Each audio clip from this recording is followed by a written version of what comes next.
안녕하세요, 매트릭 회원 여러분.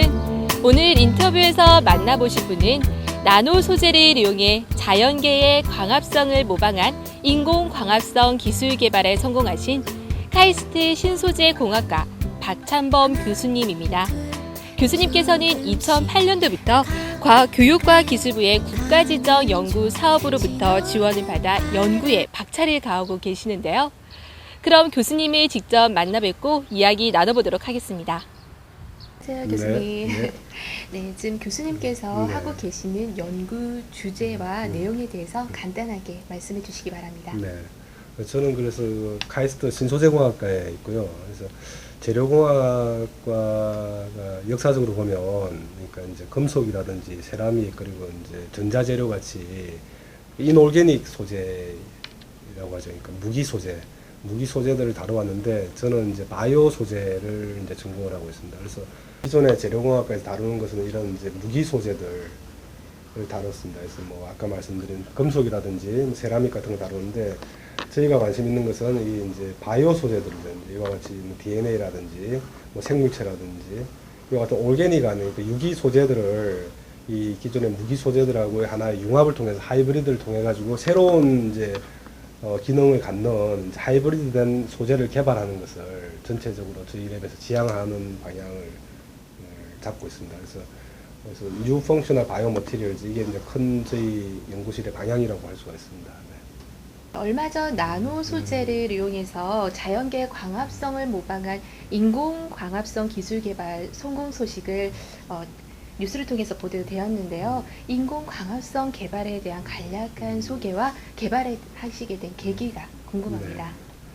그래서 이 이야기는 짧게 할 수도 있고 길게 할 수도 있는데요. 그래서 인공광합성하고 대비되는 말이 광합성이잖아요, 이제. 네. 그래서 광합성이라는 것은 이제 여러분 다들 알고 있지만은 뭐 이 방에도 이제 여러 나무들이 있는데, 광합성은 이제 어떻게 일어나냐면은 이제 명반응, 빛으로 일어나는 반응이 있고, 이제 빛이 없이 일어나는 반응, 안반응이 있습니다. 이제 두 가지 하나의 그걸 합해가지고 일어나게 되는데, 그 각각을 갖다가 이제 빛이 있을 때 일어나는 반응은 우리가 요즘 많이 개발되는 이제 태양전지 기술을 이용해서 이제 모방을 하고, 이제 빛이 없을 때 일어나는 반응은 이제 효소라는 이제 단백질을 이용해서 하는 실험하는 이제 그걸로 이제 모방을 한다는 거죠. 그 두 가지 이 모방 기술을 합쳐가지고 기존의 광합성을 이제 모방을 한다는 겁니다. 그래서 이 슬라이드에 나와 있는 대로 이 식물입이라는 것은 이제 이 식물입을 확대를 해보면 이와 같이 식물의 단면이 되겠습니다. 단면이 되는데, 이 안에는 이제 클로로플라스트라는 엽록체가 있고, 엽록체를 또 다시 이제 깊이 들어가 보면 약 한 5마이크로미터 정도 사이즈의 이와 같은 엽록체가 있습니다. 그래서 엽록체 안에서 광합성을 일으키는 부분이 어디냐면은, 여기서 이제 딜라코이드라는 이와 같이 스택된 이런 것들이 이제 나노 사이즈의 딜라코이드들이 이제 광합성을 일으키는데, 이 딜라코이드를 확대한 건데요. 그래서 이 피그먼트라는 게 이제 하나의 광감응 소재가 되겠습니다. 그래서 식물체에서는 클로로필이 이제 빛을 이제 받아서 이걸 이제 에너지를 이제 전환을 하는 것을 담당을 하고 있는 거죠. 이것이 이제 하나의 자연계에 있는 물에서도 작동이 되는 솔라셀입니다. 태양전지가 되겠습니다. 그래서 이 광합성에 대해서 한번 짧게 더 말씀을 드리면, 광합성은 아까 말씀드린 대로 이제 명반응하고 안반응으로 구성이 되는데, 이 명반응 부분이 이 부분이 되겠고요. 이 스킴에서 안반응 부분은 여기가 되겠습니다. 그래서 명반응에서는 이와 같이 빛을 받아가지고 이제 전자가 이제 익사이트 되는 거죠. 익사이트 되어가지고 이제 첫 번째 이제 스테이지에서는 이 ATP가 만들어지고, 두 번째 스테이지에서는 이와 같은 NADPH라는 형태로 환원 파워가 만들어지게 됩니다. 그래서 이 환원 파워가 만들어지고 그리고 ATP가 만들어지는데, 이 두 가지가 밤에 빛이 없을 때 이제 이산화탄소를 이와 같이 이제 카보하이드레트 탄수화물로 만드는 데 사용이 되게 됩니다.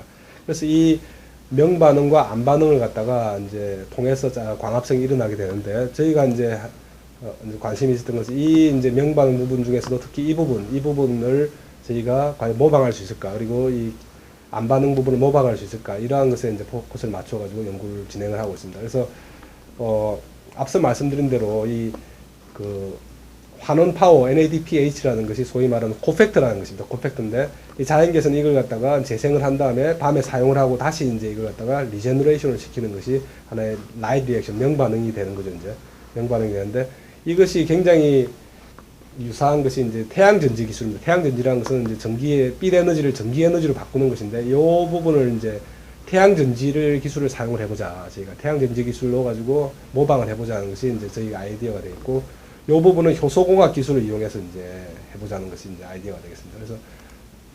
그래서 이러한 기술을 통해 가지고 저희가 기대하는 것은 이와 같은 솔라셀 테크놀로지, 굉장히 이제 많이 개발한 솔라셀 테크놀로지 이용해서 이와 같은 인공 나뭇잎이라든지 아니면 인공 광합성 미생물이라든지 이런 것을 만들 수 있지 않겠나 이렇게 기대를 하고 있습니다. 네. 그러면 금방 설명해 주신 이런 인공광합성 기술은 고부가 가치의 각종 정밀 의약품을 태양에너지를 이용해 생산하는 친환경 녹색 생물 공정 개발로도 기대가 되고 있잖아요. 현재 이 기술의 산업적 응용이 어느 정도 진행되는지 궁금합니다. 저희가 이번에 이제 발표한 것은 그러니까 광합성을 모방할 수 있다. 이것을 하나의 가능성을 보인 거고요. 그래서 지금 현재 산업화까지는 굉장히 앞으로 길이 멀다고 생각을 하고 있습니다. 그래서 그 자연계 같은 경우는 아까 말씀드린 대로 이제 그 명반응에서 라이트 리액션에서 환원 파워를 만든 다음에 그걸 어디다 쓰느냐 하면 이산화탄소를 탄수화물로 셀룰로즈로 바꾸는 데 사용을 하잖아요.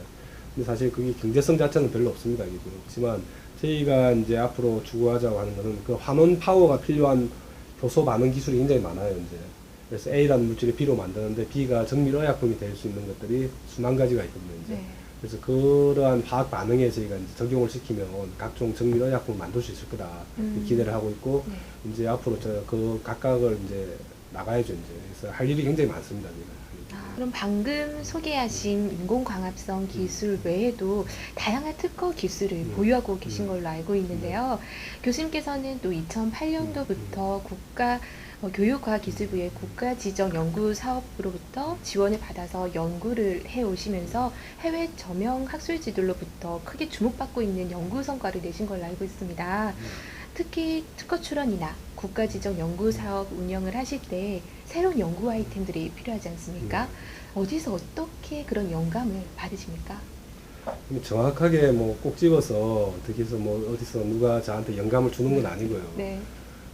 이걸 뭐 답을 한다면은 저 같은 경우 배경이 지금 현재는 이제 신소재공학과 재료공학과에 있지만은 제가 학부부터 박사까지는 이제 화학공학과에서 이제 받았습니다. 그래서 기존의 신소재공학과에서 못 보던 부분들을 제가 볼 수 있는 부분들이 있고요. 그리고 또 학생들한테서도 배워줍니다. 학생들은 저는 이제 신소재공학 전공이 아니지만 학생들은 신소재공학 전공이니까 학생들하고 이야기를 하다 보면 아 이런 것도 있구나. 학생들한테 가르쳐 주기도 하지만 학생들 배우기도 하고 동료 교수님들한테도 저하고 살아온 트랙이 다르거든요. 이게 다르니까 또 동료 교수님들이 일하는 걸 보다 보면 아 이걸 갖다가 내가 하던 방식으로 적용을 하면 좋겠다. 네. 그런 식으로 적용을 할 수 있습니다. 그래서 인공광합성도 비슷한 케이스인데 저 같은 경우는 아까 명반응하고 안반응에 있지만 안반응 중에서 안반응 쪽이 전공이었어요. 안반응 쪽이 효소공학을 이용을 하는데 화학공학적인 이런 면이었는데 태양전지가 뭔지도 몰랐거든요. 재료과에 있으면서 보니까 재료과에 태양전지 잘 하시는 분이 많아요. 이제.